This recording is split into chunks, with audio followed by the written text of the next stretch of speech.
আসিয়া একটি অসমাপ্ত জীবনের গল্পের নাম, যে নাম আজ কেবলই এক নির্মমতার প্রতীক, যে মুখ আজ শুধুই আর্তনাদ হয়ে ঘুরে বেড়ায় প্রতিটি বিবেকবান হৃদয়।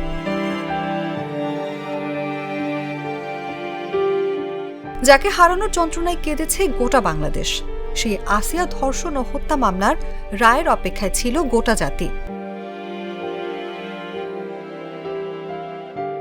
অবশেষে অভিযোগ গঠনের 12 কার্যদিবসের মধ্যে বিচার শেষে 4 দিনের মাথায় এলো কাঙ্ক্ষিত রায়। হত্যা মামলার প্রধান আসামি হিটু শেখকে মৃত্যুদণ্ড দেন আদালত, বিচার বিভাগের ইতিহাসে যেটি দ্বিতীয় নজির।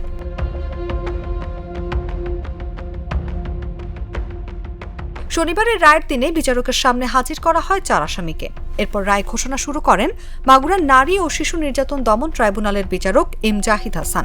রায় প্রধান অভিযুক্ত আসিয়ার বোনের শ্বশুর হিটু শেখকে মৃত্যুদণ্ড ও 1 লাখ টাকা অর্থদণ্ড দিলেও ভয়ভীতি প্রদর্শন, আলামত নষ্টের অভিযোগ প্রমাণিত না হওয়ায় খালাস দেওয়া হয় আসিয়ার বোনের স্বামী ও ভাসুর এবং শাশুড়িকে।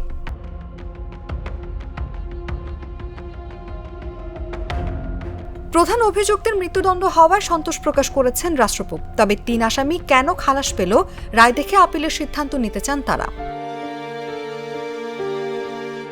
গত 6 মার্চ মাগুরা শহরের নিজ নান্দুয়ালি গ্রামে বোনের শ্বশুরবাড়িতে বেড়াতে গিয়ে ধর্ষণের শিকার হয় 8 বছরের শিশু আসিয়া। গুরুতর আহত অবস্থায় তাকে ঢাকার সম্মিলিত সামরিক হাসপাতালে ভর্তি করা হয়। 13 মার্চ চিকিৎসাধীন অবস্থায় মারা যায় সে। ঘটনার পর দেশজুড়ে মানুষের মধ্যে তীব্র ক্ষোভ ছড়িয়ে পড়ে। তবে রায় ঘোষণা হলেও এখনো দণ্ড কার্যকরের বাকি 2 ধাপ, সেটিও দ্রুত শেষ করতে রাষ্ট্র উদ্যোগী হোক, এমনটাই প্রত্যাশা সবার। অনুভা বিশ্বাস, জাগো নিউজ।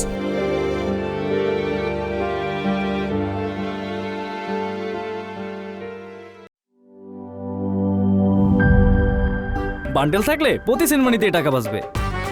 বিকাশ সেনমানি বান্ডেল কিনে জিতুন প্রতি লেনদেনে।